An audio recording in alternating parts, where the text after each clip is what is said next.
Gusto ng lalaki na bumili ng angkop na sandata gamit ang 2 pilak na barya.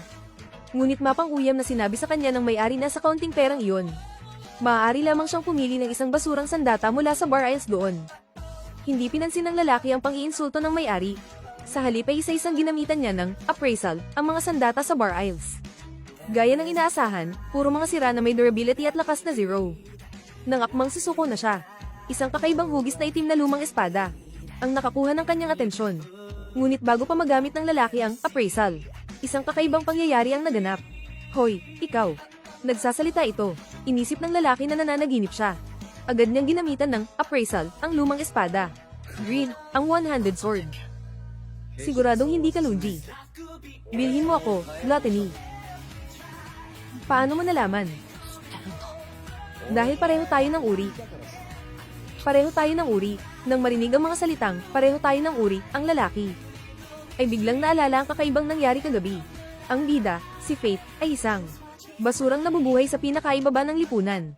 Dahil ang kanyang talent skill na gluttony ay walang ibang silbi, kundi ang palaging magutom.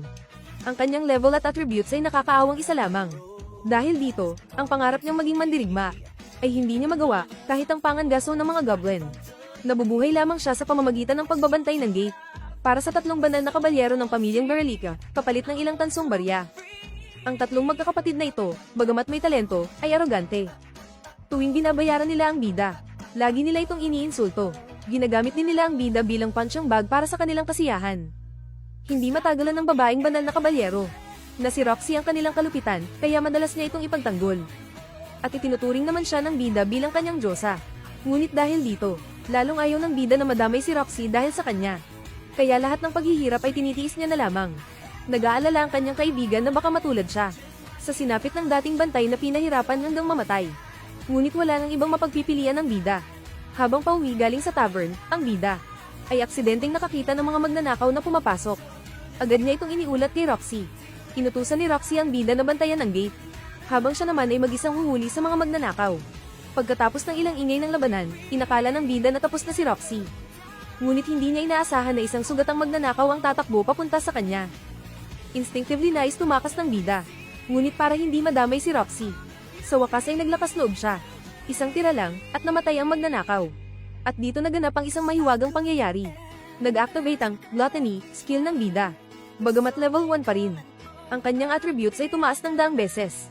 Natuto rin siya ng appraisal at mind reading. Bago pa makapag-react ang bida, dumating si Roxy at hinawakan ng kanyang mga kamay. At narinig ng bida ang nasa isip ni Roxy. Mukhang mahina siya, nag-aalala ko. Ngunit sa susunod na segundo, hindi na niya ito narinig. Nagpasalamat si Roxy sa bida sa pagbibigay ng impormasyon. Kung hindi, mapapagalitan siya kung nakatakas ang mga magnanakaw. Bilang pasasalamat, inalok niya ang bida na magtrabaho sa kanilang pamilya. Natuwa ang bida. Ngunit nag-aalala siya na baka pag-initan siya at si Roxy ng 3 magkakapatid na Berelica. Tiniyak ni Roxy sa bida na aayusin niya ang problema. Kaya pumayag ang bida sa alok ni Roxy. Pag-uwi, nasabik ang bida sa paggising ng kanyang gluttony skill. Marahil ngayon ay matutupad na niya ang pangarap na maging mandirigma. Kinabukasan, maaga siyang pumunta sa pandayan para bumili ng angkop na sandata. At dito naganap ang eksena sa simula. Nagalit ang 3 magkakapatid na Berelica nang malaman nilang lumipat ng trabaho ang bida. Ngunit dahil sa mataas na posisyon ng pamilyang Hart sa 5 pinakamakapangyarihang pamilya sa kaharian, nagbulag-bulagan na lamang sila nang makuha ang Greed Sword. Ang unang ginawa ng bida ay ang subukan ito sa mga goblin. Isang ulos lang, at natamba ang goblin. Muling nag-activate ang gluttony skill ng bida. Natuto rin siya ng strength enhancement skill. Tuwang-tuwa ang bida. Parang nakikita na niya ang kanyang magandang kinabukasan. Pagkatapos, buong gabi siyang nangaso ng mga goblin. Ang kanyang attributes ay tumaas mula 100 hanggang mahigit 1,000. Natuto rin siya ng stamina enhancement skill. At sa unang pagkakataon, hindi siya nakaramdam ng gutom. Sinabi ni Greed sa bida na ang mga normal na tao ay tumataas ang level kapag nakapatay ng halimaw. Ang gluttony skill ay nakakaagaw ng attributes at skills ng kalaban. Ngunit hindi nakakakuha ng experience points. Kaya mananatili sa level 1 ng bida. Ngunit ang kanyang attributes ay tataas habang dumarami ang kanyang napapatay. Ang gluttony skill ay lumalabag sa batas ng mga Diyos. Kaya hindi dapat malaman ito ng iba. Kung hindi, magdadala ito ng hindi magandang problema. Ang 38 goblin na kanyang napatay ay katumbas ng 3.8 pilak na barya. Mas malaki pa ito kaysa sa kinita niya sa 2 taon bilang bantay.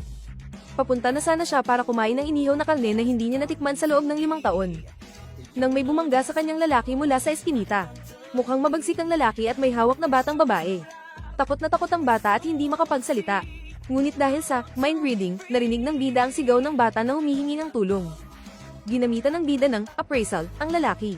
Base sa kanyang attributes, isa rin siyang sanay lumaban. Ang pinakamahirap ay ang pagtatago niya ng kanyang talent skill. Mas mataas ang attributes ng bida kaysa sa kanya.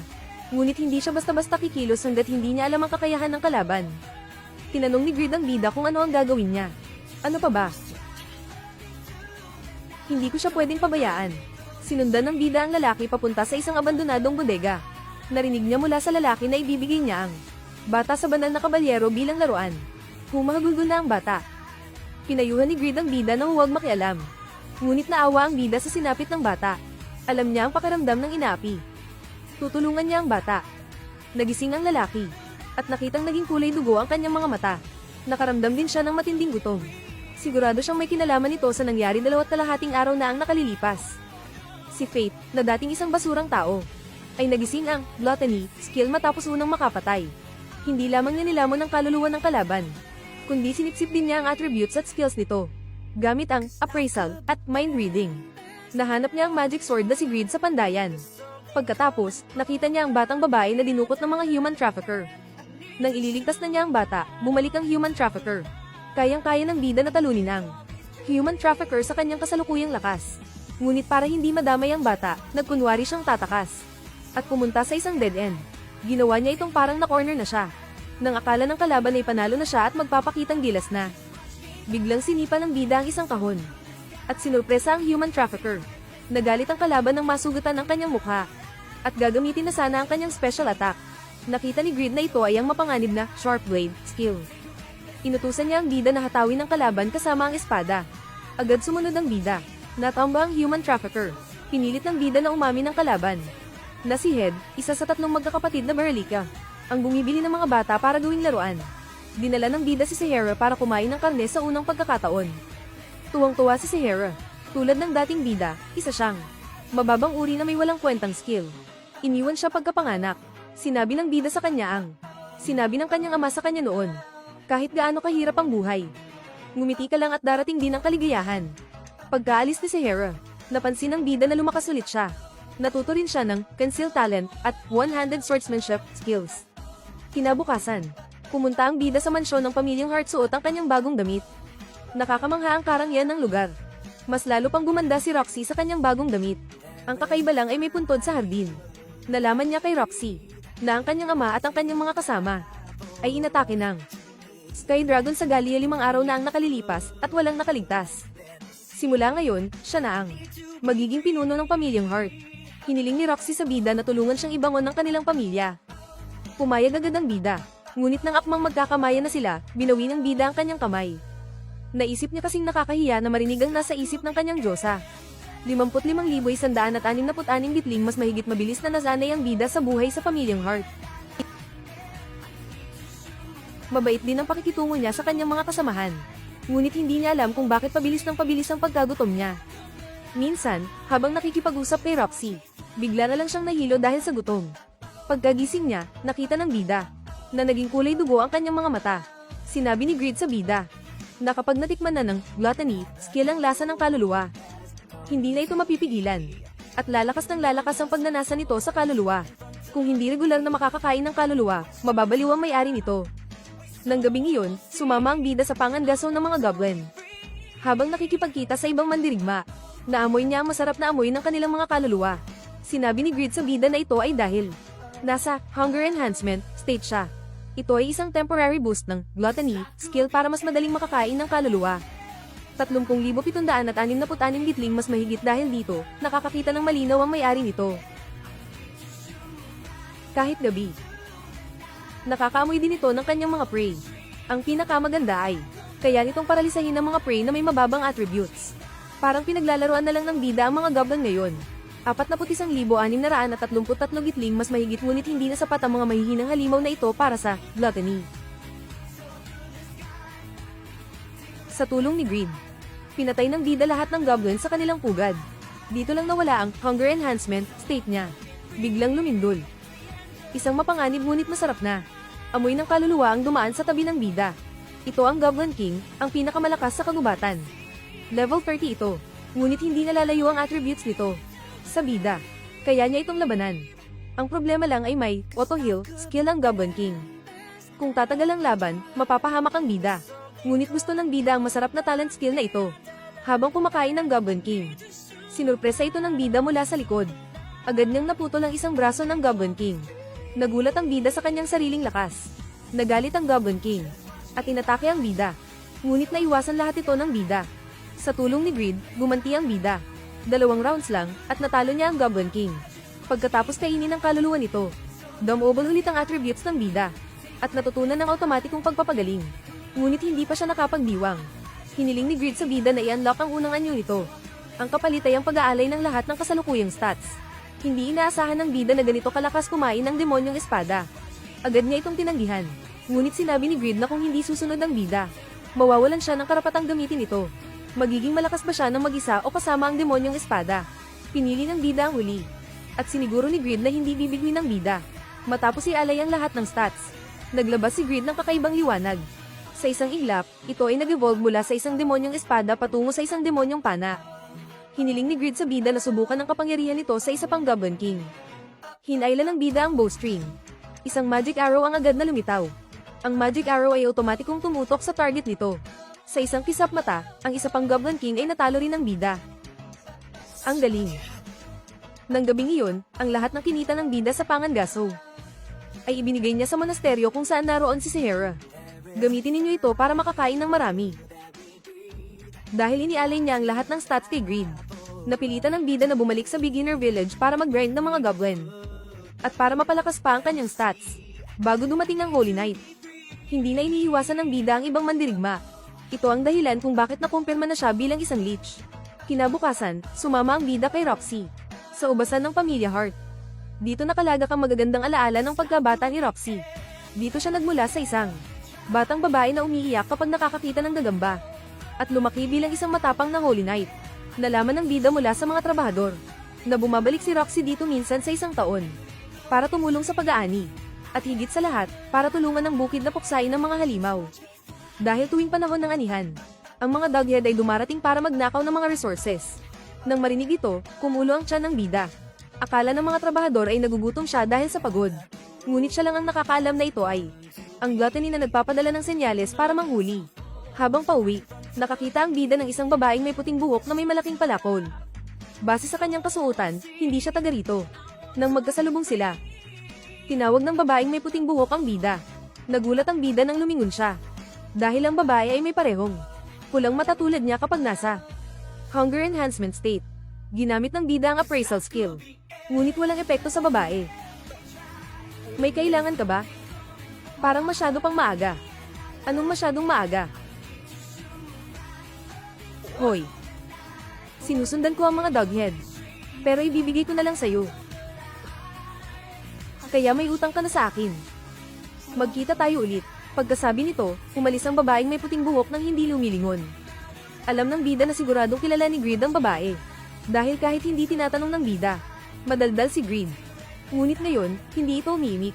Ngunit itinanggi ito ni Greed. At sinabing hindi lahat ng bagay ay alam niya. Sumunod si Roxy. Sinabi niya sa bida na ang babaeng may puting buhok ay malamang na isang Gallian. Ang Gallia, 4,000 taon na ang nakalilipas, ay isang maunlad na bansang militar. Nang maglaon, ito ay nawasak dahil sa pagdami ng mga halimaw. Ang ilan sa mga nakaligtas ay nagpagala-gala sa iba't ibang panig ng mundo. Ito ang unang beses na nakakita siya ng isang purong dugong Gallian. Tulad ng babaeng may puting buhok.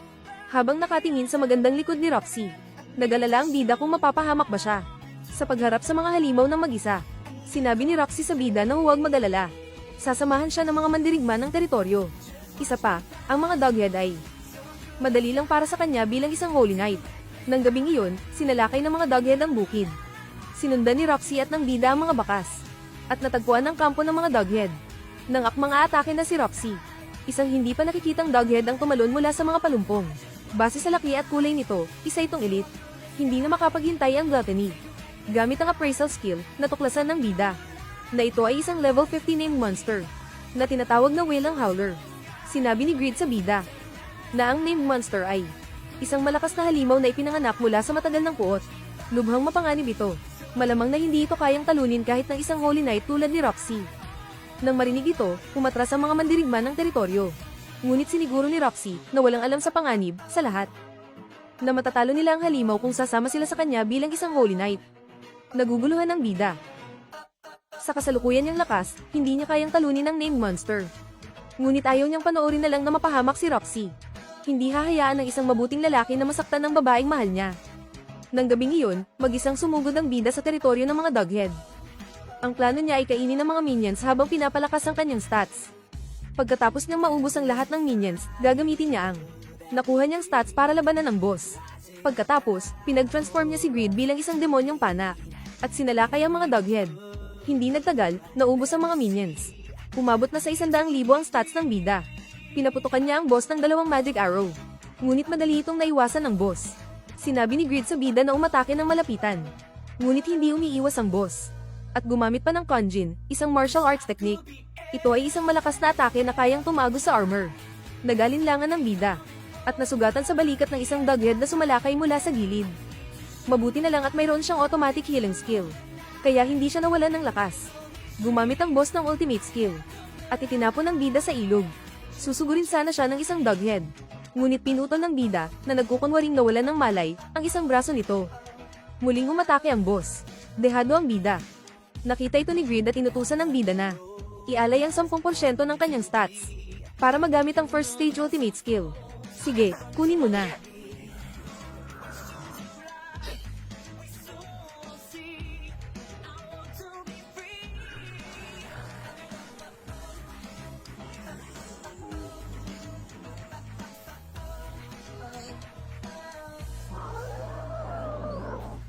Gawin mo na, Rhodes. Bloody Thunderbird.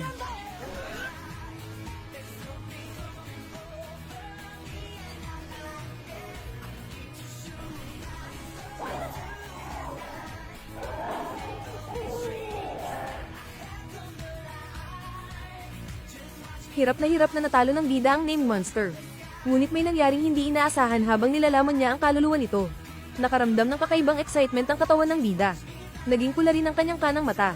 Sinabi ni Grid na ito ang unang beses na nangyari ang side effect ng paglunok ng isang high quality na kaluluwa.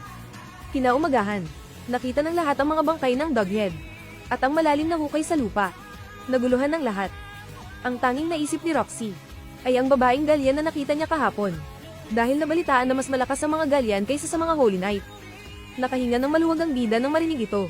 Bago umalis, tinawag ng ina ni Roxy na si Aisha, ang bida sa loob ng bahay. Alam niya ang nararamdaman ng kanyang anak, kaya nakiusap si Aisha sa bida na samahan ng kanyang anak. At maging sandigan nito kapalit niya na malapit ng mamatay. Ito rin ang gusto ng bida. Ngunit hindi siya sigurado kung karapat-dapat ba siya na may kakayahang gluttony. Dahil masyadong sikim ang gluttony, hindi na nito sapat ang mga goblin. Para makakuha ng mas mataas na kalidad ng kaluluwa, kailangan niyang umalis sa Royal Capital.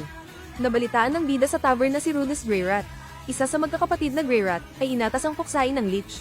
At ang isa pang Holy Knight ay padadala para puksain ng mapanganib na Galyan. May naramdaman ng bida na hindi maganda. At tama nga siya. Si Roxy ang Holy Knight na ay padadala para puksain ng Galyan. Alam niyang may kinalaman dito ang pamilyang Greyrat. Ngunit wala nang magagawa si Roxy. Galit na galit ang bida. Pagbabayaran niya ang mga taong ito. May sakit ang babae na hindi siya maaaring sumakay ng karwahe. Dahil tuwing sasakay siya ng karwahe, nangyayari ito.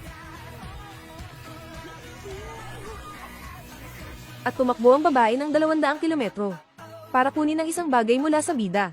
Ngunit dahil sa kanya, nagkaroon ng malaking problema ang bida. Pinatulog ng village chief ang bida gamit ang isang bata. At plano siyang ialay sa Winged Demon. Ngunit bago pa man magsimula ang ritual, nilusob ng Winged Demon ang nayon. Nagising ang bida matapos uminom ng antidote na ginawa ni Seto. Gamit ang appraisal skill, natuklasan niya na hindi naman kalakasan ng Winged Demon. Ang problema lang ay ang flame bullet skill at ang kakayahan nitong lumipad. Pinag-transform ng bida si Grid bilang isang side. At pinutol ang mga flame bullet ng Winged Demon. Nang makita ito, gumamit ng combined attack ang Winged Demon. Isang malaking fireball ang tumama sa mukha ng bida. Hindi nataranta ang bida. Inihagis niya ang side para umatake. Matapos maputol ang fireball, tumalbog ang side sa mga halimaw. Sa isang iglap, naubos ang lahat ng minions ng Winged Demon. Nadagdagan din ng Flame Bullet skill ang skillset ng bida. Ang natitirang halimaw ay ang leader ng mga Winged Demon. Level 47. 5-digit ang stats. Bukod sa Flame Bullet, mayroon din itong passive skill na Fire Resistance. Galit na ang leader ng mga Winged Demon. Sinugod nito ang bida, para pasabugin ang Flame Bullet sa malapitan. Tumalo ng bida at iminasiwas ang side. Nagliparan ng mga apoy. Binutos ng bida ang tiyan ng leader ng mga Winged Demon. Kahit natalo niya ang halimaw, hindi na iligtas ang nayon. Pinayuhan ni Seto ang bida, na huwag nang maging mandirigma dahil mapanganib ito. Ngunit hindi niya alam, na ito lang ang tanging paraan para mabuhay ang bida na nagising na ang gluttony. Matapos magpaalam kay Seto, sumakay ang bida sa karwahe papuntang Ranchester bilang isang bodyguard. Hindi niya inaasahan na mahuhagap sila ng mga tulisan sa isang lambak. Natakot ang kutsero. Madali lang para sa bida na talunin ng mga tulisan. Ngunit bago pa man siya makagalaw, may isang bagay na nahulog mula sa langit at sumabog sa likod ng mga tulisan. Agad na namatay ang mga tulisan.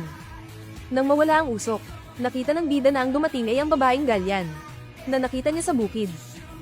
Binabayaran ko ang utang ko sa iyo noong sa mga doghead. Pasakayin mo ako sa karwahe. Bilang pasasalamat, pumayag ang kutsero na isakay ang babae. Ngunit nang sumakay ang babae, nakita ng kutsero at ng kabayo ang kanilang mga lola. Bumalik sa dati si Sloss. Ang armas pala ng babae ay kayang magbago ng bigat. Nalaman ng bida na ang pangalan ng babae ay Mine. Matagal na niyang kilala si Greed, ang demonyong espada ng bida. Tulad ng bida, mayroon din siyang deadly sin skill. Kaya tinatawag niya ang sarili bilang Mine the Rat. At tinatawag niya ang bida bilang Rhodes the Gluttony. Pagdating sa Ranchester, nakita ng bida ang Holy Knight ng lungsod na si Rudolph, na nagre-rehearse ng isang palabas tungkol sa pagpuksa sa kasamaan. Sinabi ng kutsero sa bida, ito ay isang palabas na inihanda ng Panginoon para sa pagdating ng hukbo ni Galia. Napagtanto ng bida na nauna na siya kay Roxy. Kaya nagpa siya siyang maghanap muna ng matutuluyan. Nang mga oras na iyon, biglang nahilo si Maine dahil sa gutom. Wala siyang nagawa kundi pasanin ito sa kanyang likod. Biglang nagsalita si Greed, na kanina patahimik, para paalalahanan ng bida na napakasama ng gising ni Maine. Kailangan niyang maging maingat habang naghahanap ng matutuluyan. Maraming residente ang masayang bumati sa bida, at pare-pareho ang kanilang sinasabi. Maligayang pagdating sa iyo, dakilang Panginoon Rudolph. Noong una, inakala ng bida na mataas ang pagtingin ng mga tao sa mga Holy Knight. Ngunit habang tumatagal, nararamdaman niya na may ang mas kakaiba pa. Lahat ng tao sa lungsod ay may marka sa likod ng kanilang leeg. At hindi pare-pareho ang mga ito. Hinala ni Greed na ito ay isang paraan ng paghahati ng mga tao sa iba't ibang antas. Hindi ito magandang senyales. Samantala, sa loob ng kulungan, si Panginoon Rudolph, na kanina lang ay mabait at tumutulong sa mga naapi, ay pinatay ang 2 sibilyan na nagpapanggap na masasamang tao. Dahil lang sa hindi maganda ang kanilang pag-arte. At hindi nito na ipapakita ang kanyang kadakilaan. Habang natutulog si Maine, ikinwento ni Greed sa bida ang tungkol sa mga deadly sin weapons. Gluttony, wrath, lust, at pride. Ang mga kakayahang ito ay labag sa batas ng Diyos. Kaya tinawag itong deadly sin skills at deadly sin weapons. Lalo na ang gluttony. Ito lang ang may kakayahang lumampas sa konsepto ng level na itinakda ng Diyos. Ito ang pinakamakasalanang kapangyarihan. Kung ayaw malaman ng kapangyarihan ng gluttony, kailangan niyang matutunan kung paano ito labanan. Iyon ay ang manatiling kalahating gutom. Pumunta ang bida kasama si Greed sa labas ng lungsod para manghuli ng mga kaluluwa. Sinabi ni Greed sa bida na huwag pakainin ng sobra ang gluttony. Dapat dahan-dahan lang. Hindi pa natatapos magsalita si Greed. Isang malaking sandman ang lumitaw sa harap ng bida. Pinaganyang pana ni bida si Greed. Pagkatapos ay ginamit niya ang bagong natutunan niyang fireball skill habang pinapana ito. Ang magic arrow ay naging mas malakas na fire arrow. Isang tira lang ay naging abo ang sandman. Agad na gustong lamunin ng gluttony ang kaluluwa ng halimaw. Pinigilan ito ng bida. Paulit-ulit niya itong ginawa hanggang hating gabi. Sa wakas ay nasanay na rin ang bida. At ng mga oras na iyon, naamoy ng bida ang isang matamis na amoy ng kaluluwa. Hindi kalayuan. Isang grupo ng mga mandirigma ang nakikipaglaban sa isang malakas na named monster. At dehado na ang mga mandirigma. Habang nag-iisip sila kung paano makakatakas, isang palaso ang pinakawalan ng bida papunta sa halimaw. Anong problema? Akin na ang halimaw na ito. Binalaan ng mga mandirigma ang bida, na kahit ang mga Holy Knight ay hindi kayang talunin ng named monster. Imposibleng manalo ang bida ng mag-isa. Ginamit ng bida ang appraisal skill. At nakita niya ang kakayahan ng named monster. Mas mataas nga ito kaysa sa isang ordinaryong Holy Knight. Pero para sa kanya ngayon, isa lamang itong ulam. Nakita ng halimaw na malakas ang bida. Kaya ginamit nito ang ultimate skill na Sand Magic. Para dalhin ang bida palayo. Ginamit ng bida ang kanyang side para hatiin ang buhangin. Nawala ang buhangin at nasaktan ng halimaw. Nang akmang papatayin na ng bida ang halimaw, iniwan nito ang katawan nito para tumakas. Walang pag-aalinlangan na inihandog ng bida ang 20% ng kanyang kakayahan kay Greed. At pinakawalan ng isang enhanced Fire Blood ni Thunderbird. Agad na naglaho ang core ng halimaw. Nakuha ng bida ang kakayahan nito. Natuto rin siyang gumamit ng Sand Magic. Humanga ang mga mandirigma sa lakas ng bida. At tinanong ang pangalan ng kanilang tagapagligtas. Nag-isip sandali ang bida. At sinabing siya si Makuro. Pagbalik sa lungsod, kasama si Maine. Nakatanggap ang bida ng 100 gintong gantimpala. Pero hindi pa siya natutuwa. Hinarang na sila ni Panginoon Rudolph. Pilit niyang pinipilit ang bida na maging tauhan niya. Hindi pwede, ako ang unang nakipag-usap sa kanya. Sino ka ba? Umuwi ka na sa nanay mo, bata. Panginoon Rudolph. Anong ginagawa mo? Hindi ako bata. Umalis na kayo sa bayan na ito. Sandali lang. Sasakay kami.